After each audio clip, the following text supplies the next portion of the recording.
낙심하지 마십시오. 그런 제목의 말씀 드리겠습니다. 리더가 스치는 생각에 따라 계속 움직이면 공동체는 불안해하겠지만 예정된 일을 예정된 시각에 하나하나 예고하고 이루어가면 교회는 더 안정된 모습을 보이겠죠. 그런데 하나님께서는 출애굽 과정에서 1년 계획표를 보여주지도 않으시고 가나안 땅이 여기다, 가나안 땅에 7 족속이 있는데 다 쫓아내고 내가 너희에게 그 땅을 줄게, 이렇게 말씀하시고 나서 일정표가 없어요. 이게 사람이 어려운 거죠. 도대체 내일은 무슨 일이 있을지, 다음 달은 무슨 일이 있을지 전혀 몰라요. 당일날 갑자기 홍해 앞에 가기도 하고 양식이 떨어지고 물이 떨어지고 하는데 아무 대책도 없는 것 같이 계속 사람들을 끌고 가시니까 사람들이 불안하고 힘든 것이 당연했습니다. 그러나 하나님은 10가지 재앙을 보여주셨고 마지막 재앙은 어린 양의 피를 바르고 그 집에는 죽음이 임하지 않도록 지켜주시고 출애굽할 때 많은 물품을 아브라함에게 약속한 대로 가지고 나올 수 있도록 하시고 홍해를 마른 땅처럼 건너가게 하시는 그 정도의 위력과 지혜를 보여주신 다음에 전적으로 나를 신뢰해라, 그런 사인을 계속 보여주신 거죠. 문제는 생활고입니다. 물이 떨어지고 양식이 떨어지고 불안하고 전쟁을 해야 하고 이런 여러 가지 일들이 겹치면서 이스라엘 백성들은 안절부절 못하는 현상을 자주 보여주었습니다. 홍해를 건넌 후에 사흘길을 가는데 물 문제가 터졌습니다. 하나님은 마라라고 하는 쓴물이 있는 곳에 가서 한 나무를 지시하여 단물로 만드는 기적을 보이신 후에 엘림의 12샘으로 가게 하셔서 한 지파에 한 샘씩 차지했겠죠.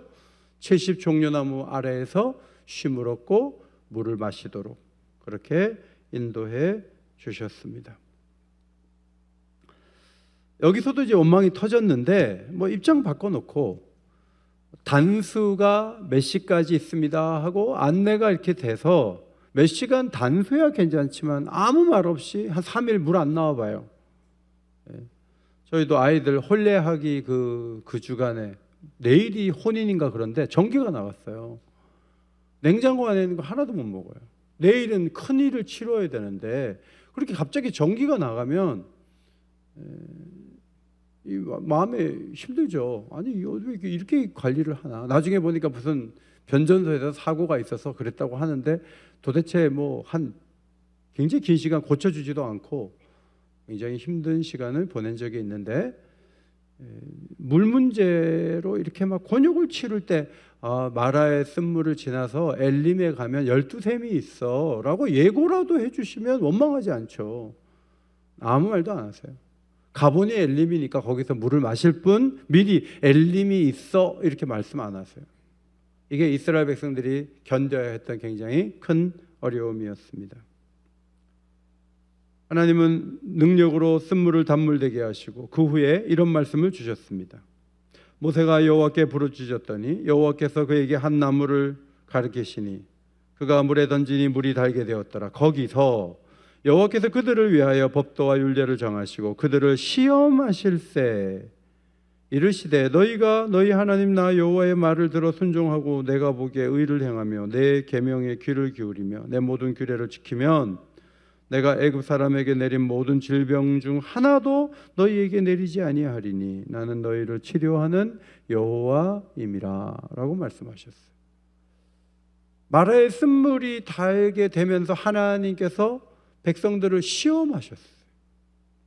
하나님은 저 쓴물에다가 한 나무를 지시하시고 그 나무를 던지라고 했어요. 그 나무를 던졌는데 물이 달아졌어요. 하나님이 이 대목에서 백성들에게 주시는 게 뭐냐 하면 내가 말한 대로 하면 쓴 것이 달게 되는 걸 보라는 거예요. 아무나 던진 게 아니에요. 돌을 던진 게 아니에요. 자기 방식으로 뭔가 한 게 아니에요. 하나님이 한 나무를 지명했을 때 그거를 던졌을 때 물이 달게 되는 거예요. 그래서 하라는 대로 했더니 쓴물이 단물이 된 거예요. 앞으로는 나무를 던지는 방식이 아니라 안식일을 지켜라, 도둑질하지 말라, 남의 것 탐내지 말라, 많은 말씀을 주시는데 그 말씀을 마치 한 나무, 지명된 나무를 던져서 쓴물이 단물되게 하는 것처럼 너희들이 내 말을 들으면 너희들에게 질병을 주지 않을 것이고 쓴물이 단물되는 것 같은 놀라운 변화가 너희에게 일어나게 될 거야. 너희의 삶이 달라질 거야. 너희는 굉장히 큰 행복 속에 들어갈 거야 라고 하나님이 약속을 마라의 쓴물에서 해 주신 것입니다. 그러면서 하나님은 자신을 치료하는 여호와다 이렇게 말씀하셨어요. 여호와 라파, 따라합시다. 치료하는 여호와. 어떤 질문지를 주고 답을 쓰는 방식이 아니라 한계와 결핍을 보이고 인생에 살아가면서 이러지도 저러지도 못하는 상황을 만났을 때 자기의 방식을 쓰는 것이 아니라 하나님이 그 상황에서 주셨던 그 말씀을 떠올리고 그렇게 하면 마라의 쓴물이 단물되듯이 우리의 인생에도 공동체의 그 힘겨움에서 벗어나서 행복하고 좋은 길을 걸어갈 수 있다. 이것이 하나님의 약속이었습니다. 이스라엘 백성들은 엘림에서 이제 신광야에 이르렀습니다. 애굽에서 나온 지 45일이 되었습니다. 이번에는 양식 문제가 생겼습니다. 장정만 60만, 모두 200만 명 정도 되는 사람들이 양식이 떨어진 거죠. 아마 홍해 건널 때 양식 절반은 놓치지 않았을까요? 60만, 200만. 자, 학자들이 추론하기로 하루에 얼마의 양식이 필요하냐면 4,000톤이 필요하대요. 4,000톤. 제가 10kg 35,000원 잡고 계산을 해보니까 140억 나와요. 하루에 양식을 구입하는 돈만 140억 드는 거예요. 엄청난 양식이 필요한 상황이었습니다. 자, 먹을 게 없어요. 쌀이 떨어져 본 적 계십니까? 그럼 부모는 얼마나 마음이 힘들어요. 자식을 먹여야 되는데. 사람들도 굉장히 힘들었어요. 그러나 홍해도 건너게 하셨고 마라의 쓴물도 달게 하셨고 엘림으로 인도하셨던 그 하나님이 물 문제 해결했는데 양식 문제 해결해 주지 않겠어? 이것이 이제 성숙한 사람이 기대하는 모습인데 사람들은 그렇게 하지 않고 굉장히 쉬운 길을 택했어요. 그게 뭐냐면 모세와 아론을 원망하는 거죠. 니들 때문에 문제야. 이렇게 되는 거죠. 마치 자신들이 애굽에서 잘 먹고 살다 나온 사람처럼 말해요. 고기 가마 곁에서 배불리 먹었을 때 죽는 게 난데 여기서 죽지는 않을 텐데.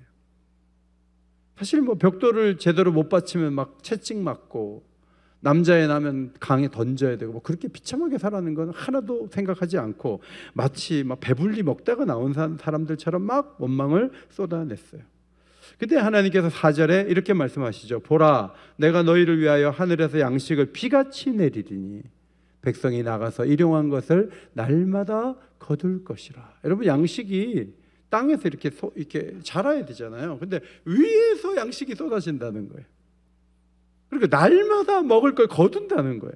여러분, 그때까지 만나가 없었기 때문에 상상도 못하는 말씀이 주어진 거죠. 16장 4절, 그들이 내 율법을 준행하나 아니하나 내가 시험하리라. 아까 나무를 던졌잖아요. 그것은 굉장히 간단한 방식의 순종인데 이번에는 만나를 거둘 때 하나님은 적어도 5가지 법을 주세요. 5가지. 만나를 잘 거두는 방식. 첫 번째, 한 사람의 한 오멜씩 거둬라. 이것이 첫 번째 하나님이 만나를 거두는 방법으로 말씀하신 거예요. 한 오멜은 2리터 정도 돼요. 2리터, 3다소 2리터 그 정도 양을 거두라는 거죠. 하루에 그 정도 먹으면 된다는 거예요. 두 번째, 다음날 아침까지는 남겨두면 벌레 난다? 이렇게 말씀하셨어요. 그러니까 그날 다 소비를 해야 돼. 세 번째, 아침에 일찍 가서 걷어야 돼. 햇빛이 쬐면 없어져. 늦게 나가면 아무것도 거두지 못해. 일찍 일어나야 돼. 부지런해야 돼. 네 번째, 안식일 전날 금요일은 2배를 거둬라. 그때는 벌레가 안 나는데 평일에 2배 거두면 다 벌레가 날 거야. 안식일을 준비하는 날 거는 이상하게도 2배를 거둬도 벌레가 나지 않는다라고 말씀하셨어요. 다섯 번째, 많이 거둔 사람은 적게 거둔 사람에게 나눠줘라. 이렇게 5가지 법을 말씀해 주셨어요. 아까 나무를 던지고 온 것보다 조금 더 복잡하고 기억해야 될 게 많아요. 그런데 안식일 날 사람들이 혹시 만나가 내리는가 해서 밖에 나갔어요. 나갔는데 없죠. 그날은 굶는 거죠. 그때 그 모습을 보고 하나님이 하신 말씀 28절, 어느 때까지 너희가 내 계명과 율법을 지키지 아니하려느냐. 아직 계명과 율법은 20장 가야 나와요. 그런데 하나님이 5가지를 말씀하신 요 법을 지키는 법을 좀 배우라는 거예요. 너희들의 방식을 내려놓고 내가 말하는 방식으로 가면 얻을 수가 있다라고 말씀을 하시는 거죠. 너희의 방식을 자꾸 적용하지 마. 내가 하라는 대로 해 라고 말씀하신 거예요. 오늘은 먹어도 내일은 안 내리면 어떡해. 오늘 좀 많이 걷어놓고 싶은 인간의 본능. 한 달치라도 좀 뭐가 있어야 좀 기대고 싶은데 그것도 안 되는 상황을 만들어 놓고 매일 내릴 것을 기대하고 금요일하는 이틀째를 거두라는 그 방식을 계속 사용해서 사는 것도 보통 어려운 일이 아니었을 거예요. 그러나 하나님이 여기서 주시고자 하시는 교훈이 뭐예요? 말씀대로 하면 쉽게 양식을 얻을 수 있지만 너희들의 방식을 적용하는 즉시 벌레가 생기고 냄새가 나고 물도 귀한 곳에서 곤욕을 치르거나 아니면 아무것도 못 먹거나 그렇게 된다는 거죠. 내가 말한 대로 해야지 먹고 살 수 있어. 이 훈련을 40년 동안 시켰어요. 예수님께서 마귀에게 시험을 받을 때 첫 번째 질문이 뭐예요? 네가 만일 하나님의 아들이거든 이 돌을 명하여 떡덩이 되게 해라. 그때 예수님께서 마귀에게 하신 유명한 말씀이 신명기 8장 같은 맥락의 말씀인데 사람이 떡으로만 살 것이 아니요 여호와의 입에서 나오는 모든 말씀으로 사는 줄을 내가 알게 하려 하심이니라. 예수님은 돌을 떡 만들 수 있는 능력이 있어요. 힘이 있어요. 그런데 예수님은 자기 과시를 하려고 사는 사람이 아니에요. 그런 성육신한 분이 아니에요. 예수님은 자신의 존재 이유와 목적, 가치를 하나님 말씀을 순종하며 사는 것이 인생의 가장 귀한 가치이지 뭐 떡을 막 만들어가지고 막 나 봐 내가 이거 만들 수 있잖아 내가 하나님의 아들이잖아 이거 증명하거나 과시하기 위해서 주님은 이 땅에 오신 게 아니라는 거죠. 중요한 것은 하나님에서 나오는 말씀대로 해야 만나를 거두는 원리처럼 하나님 말씀대로 살면 더 잘 살아요.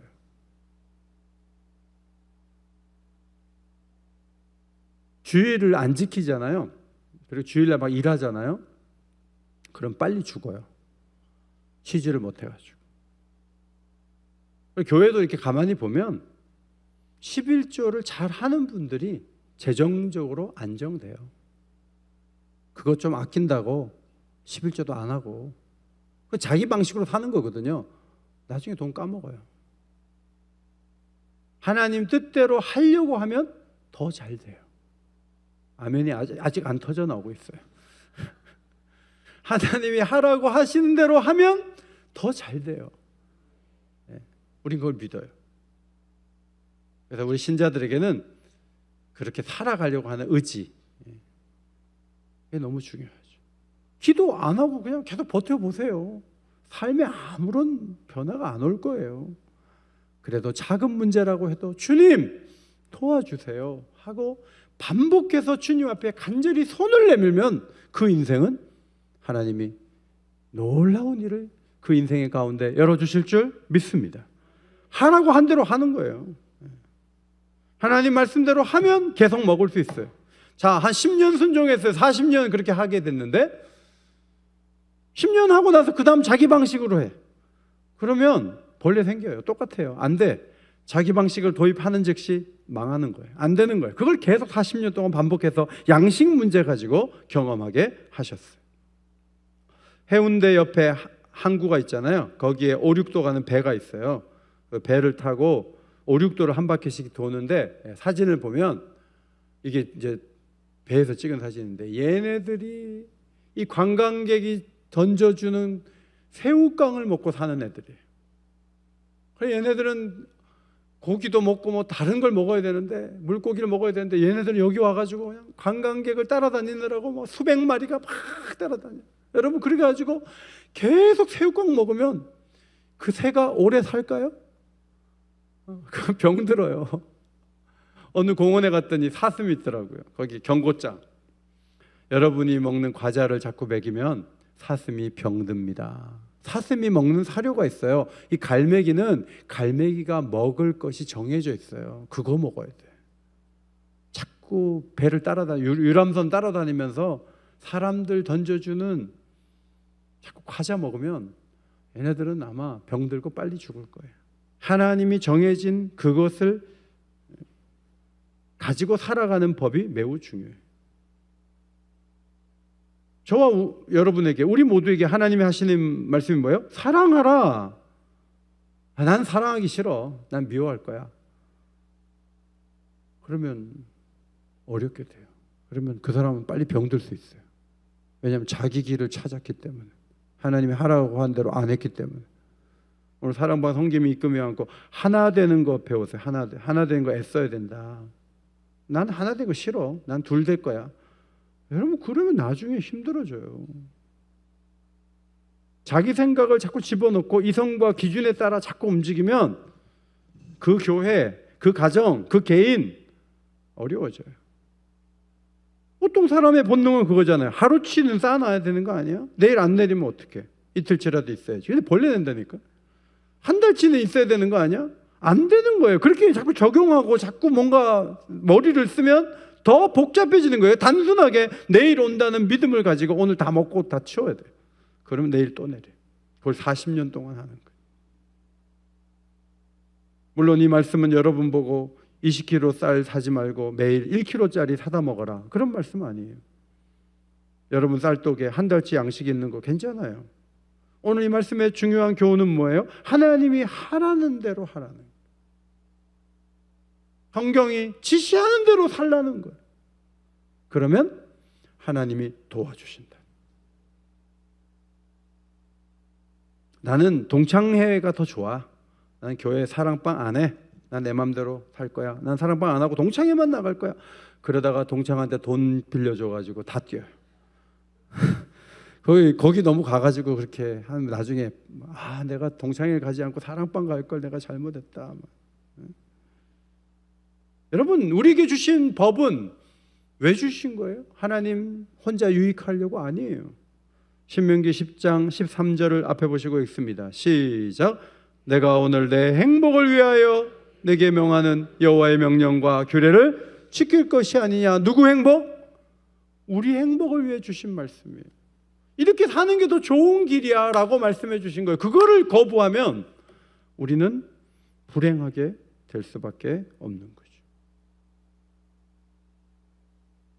자꾸 결핍이 될 때 원망하지 마시고 염려하고 걱정하느라 잘못 행동하지 말고 하나님 앞에 믿음을 보여드려요. 지난번에 이렇게 도와줬는데 이번에 이렇게 돕지 않으실까? 이렇게 이 믿음의 말을 하면서 믿음을 자꾸 보이면 하나님이 합격하고 더 놀라운 은혜로 축복하시죠. 누가복음 19장에 가면 십자가를 지기 위해 여리고에 오르시는 예수님의 모습이 나와요. 사람들이 너무나 환호하고 있었습니다. 예수님은 이제 올라가면 십자가 져야 돼요. 그런데 예수님께 보람을 준 한 인물이 등장하죠. 여리고의 세리장 삭개오라는 사람이에요. 이 사람은 로마의 세금을 갖다 바치면서 부를 축적하는 매국노예요. 사람들이 다 손가락질해요. 자기 집에는 좋은 게 많아요. 막 가전제품, 지금으로 말하면 가전제품도 있고 차도 막 좋은 거 타고 막 그래요. 그런데 사람들이 막 욕하고 그러니까 사람들하고 안 만나죠. 키가 또 작아. 예수님이 온다는 얘기를 듣고 돌 무화과 나무 위에 딱 해서 예수님이 어디 가나 하고 보는데 예수님이 지나가시다가 갑자기 삭개오를 보고 삭개오야 속히 내려와라. 내가 오늘 너희 집에 유하여야 하겠다라고 말씀을 하셨습니다. 삭개오의 집에 예수님이 들어가자 사람들이 막 손가락질하는 거죠. 같은 부류의 사람이야.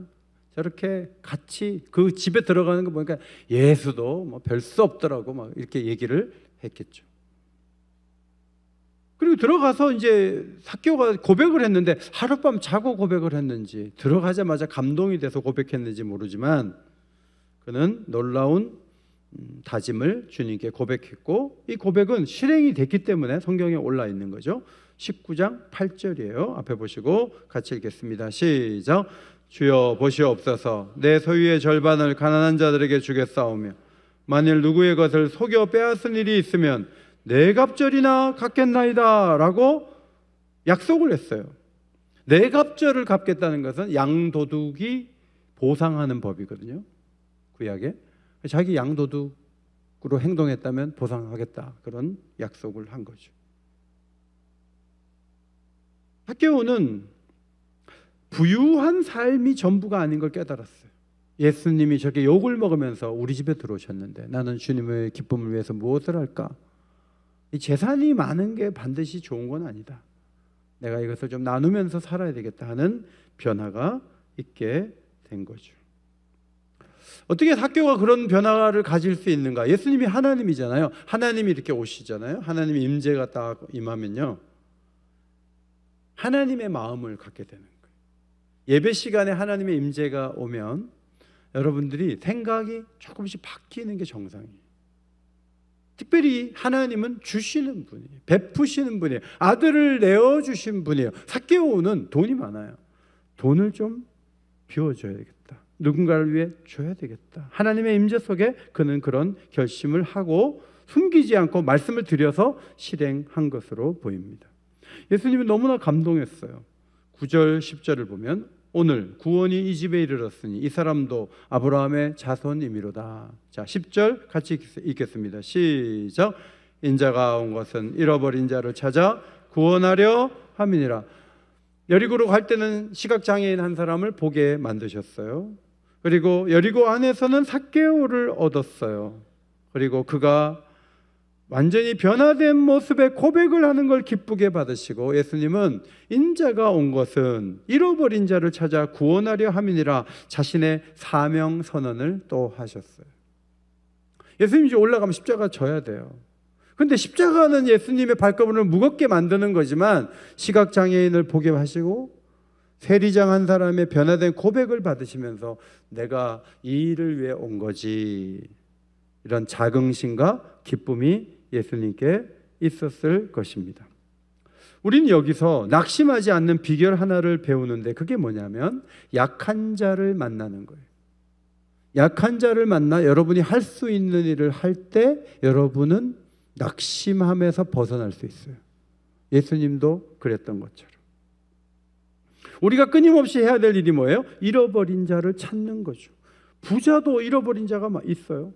그들을 찾아서 주님 앞에 세우는 것이 우리의 사명이죠. 목사가 되기를 잘했나? 목사가 되면 머리가 더 아픈 거 아니야? 이런 생각이 스칠 수가 있어요. 근데 신방을 갔는데 어떤 분이 신방 준비를 너무 열심히 하고 제가 이렇게 복도로 들어가는데 눈물을 닦으셨어요. 그리고 말씀을 듣는데 마치 제가 예수님도 아닌데 예수님이 자기 집에 온 것처럼 말씀을 받으시는 거예요. 그래서 저는 그 한 가정의 신방을 통해서 내가 목사가 된 것이 너무나 감사한 일이구나, 다시 마음의 느낌이 왔죠. 여러분, 우리 주변에 손가락질 당하는 사람들이 있어요.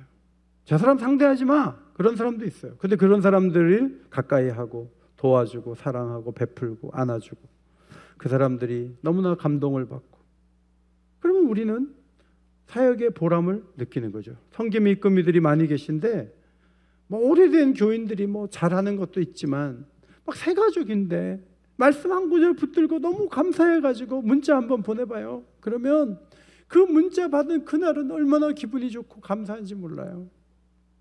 의외로 여러분, 우리를 기분 좋게 하는 사람들이 권력 있는 사람 아니에요. 대단한 사람들 아니에요. 빌라도나 대제사장이나 이런 사람들 전부 예수님 죽이려고 그랬어요. 그런데 예수님을 기분 좋게 한 사람 삭개오, 다락방을 내준 주인, 나귀 내어준 사람, 옥합을 깨뜨린 여인, 여러분 12제자도 예수님께 짐이 됐죠. 주님이 낙심하지 않도록 도왔던 많은 이들이 있었어요. 고린도후서 4장 16절, 지금 맥체인 성경 읽기 본문을 따라 말씀하고 있어요. 자, 4장 16절 앞에 보시고 읽겠습니다. 시작. 그러므로 우리가 낙심하지 아니하는 우리의 겉사람은 낡아지나 우리의 속사람은 날로 새로워지도다.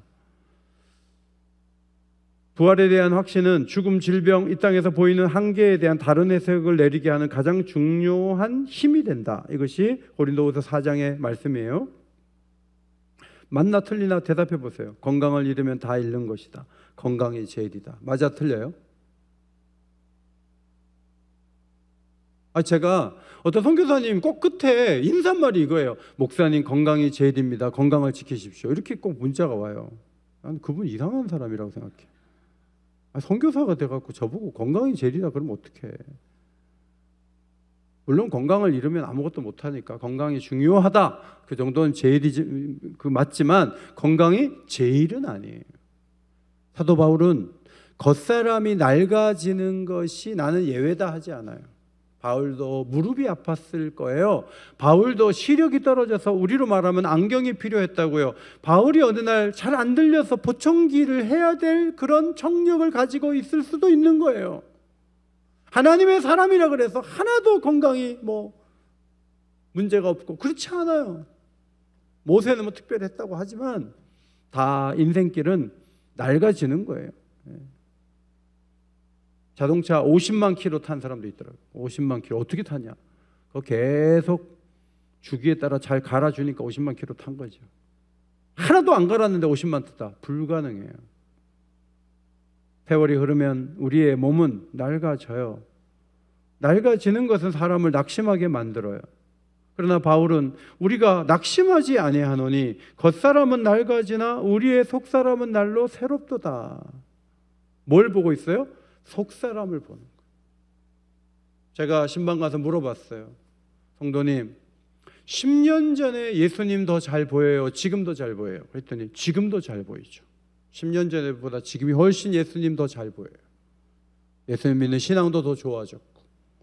여러분 자기 자신을 볼 때 10년 전보다 지금 훨씬 더 좋은 안목을 가지고 주님을 볼 수 있고 내세를 바라볼 수 있고 신앙에 철이 들고 옛날엔 철없이 행동했지만 지금은 좋은 모습으로 신앙생활을 하고 있는데 오른쪽 무릎이 조금 아파. 괜찮아요. 너무 아파. 수술하면 돼요. 괜찮아요. 이가 좀 아파. 그럼 치과 가서 치료받으면 돼요. 문제될 거 없어요. 나는 하나도 안 아파. 여러분 그런 게 어디 있어요?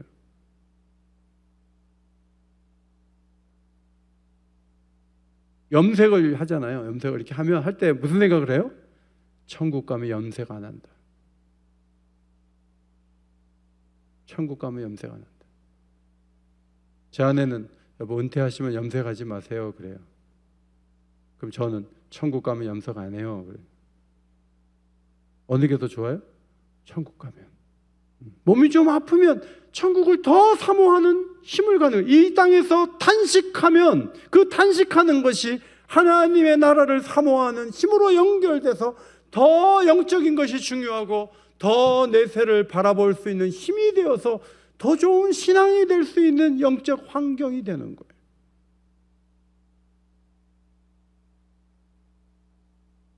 우리에게 새로운 것이 뭐가 있어요? 대통령이 바뀌고 그렇게 말하지 말고 왕이 바뀌고 국법이 달라진다 해서 세상이 좋아져요? 트럼프가 25% 관세 때리면요 계란값이 올라가요.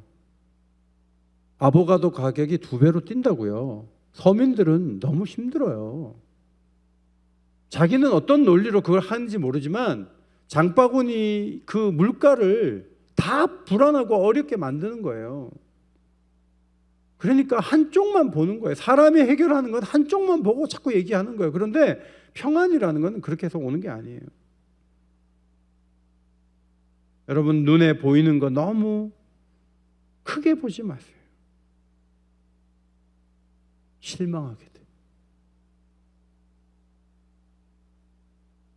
막 높은 빌딩, 저 아직 롯데타워 못 가봤는데 꼭대기에 올라 500m 위라 그러더라고요. 거기 올라가서 온 서울을 볼 때 첫날은 되게 좋죠. 그리고 거기 또 가고 또 가고 다음 날도 가고 다음 달도 가고 계속 가봐요. 엘리베이터가 흔들리는 게 느껴져요. 올라가면서. 그게 새롭지 않아요. 그런 것들이 우리를 기쁘게 하지 않아요. 어차피 이 세상에서 모든 것들은 사라지게 될 것이고 하나님이 우리에게 약속하신 것은 영원한 것이기 때문에 시간이 흐를수록 영원한 영광을 보며 사는 게 중요한 거예요. 3가지를 말씀드렸어요. 첫째로 어려워도 원망하지 마세요. 그리고 감사하십시오. 그 다음에 여러분을 기쁘게 해주는 사람은 막 강한 사람들이 아니에요. 큰 사람들이 아니에요. 제가 연말에 작년에도요, 그 초등학교 몇 학년인지 모르겠네. 그 아이가 저한테 표창장 준 거 아세요? 목사님은 지난 한 해 동안 성도들에게 말씀을 잘 전하셔서 이 상장을 드립니다. 그래서 제가 초등학생한테 근데 그 상장을 종이로 안 주고 제대로 딱 하드카버 해가지고 저한테 줬어요. 여러분, 저에게 표창장 주는 사람은 초등학생이에요. 노회에서 저한테 주겠어요? 아니에요. 의외로 기쁨을 주는 거는 아이들이, 연약한 사람들이 오히려 여러분들에게 용기를 준다니까. 그게 하나님 나라의 비밀이에요. 3번째로 몸이 아픈 거 그럴 수 있다. 천국 가면 영원한 모습으로 살 수 있어. 용기 있게 사는 거죠. 그러면 낙심하지 않을 수 있어요. 오늘도 하나님 말씀에 굳게 서서 담대하게 걸어가시기를 예수의 이름으로 축원합니다.